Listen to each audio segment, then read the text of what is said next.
Magandang gabi po sa inyong lahat. Ako po'y gumawa ng isang tula. Ginawa ko na naman po siyang rap na kanta. At ang title po nito ay Apple. Ayan po, kung makikita niyo po. Siya po ay aking minamahal na si Apple at iniirog na si Apple. Apple, pakinggan mo tong kanta na to. Ito'y handog ko para sa'yo.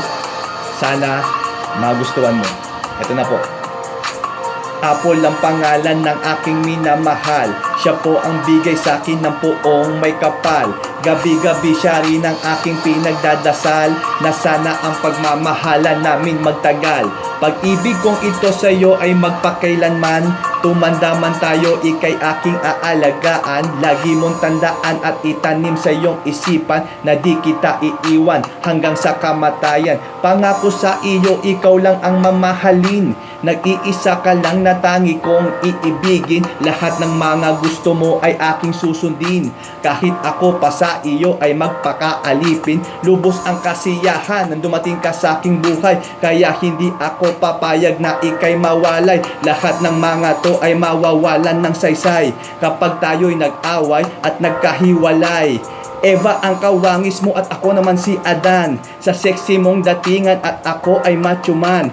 Maraming ang bumibilib sa ating pagmamahalan. Atin tong alagaan at pakakaiingatan. Break it down. Yan po yung aking kanta para sa aking iniirog at minamahal na si Apple. Yan po yung una, COVID-19. Pangalawa, Mama. Pangatlo, Apple. Next in line na po natin yung 24 bars challenge. Nakagawa na po ako niyan. I-video ko na lang po. Yan po yung aking mga compose na kanta. Wala po kasi tayong magawa, kaya ito po yung ginagawa natin. Nagko-compose na lang po tayong kanta. Sa aking minamahal ulit na si Apple, Paul, lagi mong tandaan, mahal na mahal kita. Nandito lang ako lagi para sa'yo. Pag kailangan mo ko, nandito lang ako. At pangako, hindi kita iiwan hanggat ako'y nabubuhay. Yan, maraming salamat po sa pagpapakinig nyo ng aking kanta. Abay pagpalain po kayo ng buong may kapal. God bless po sa inyong lahat.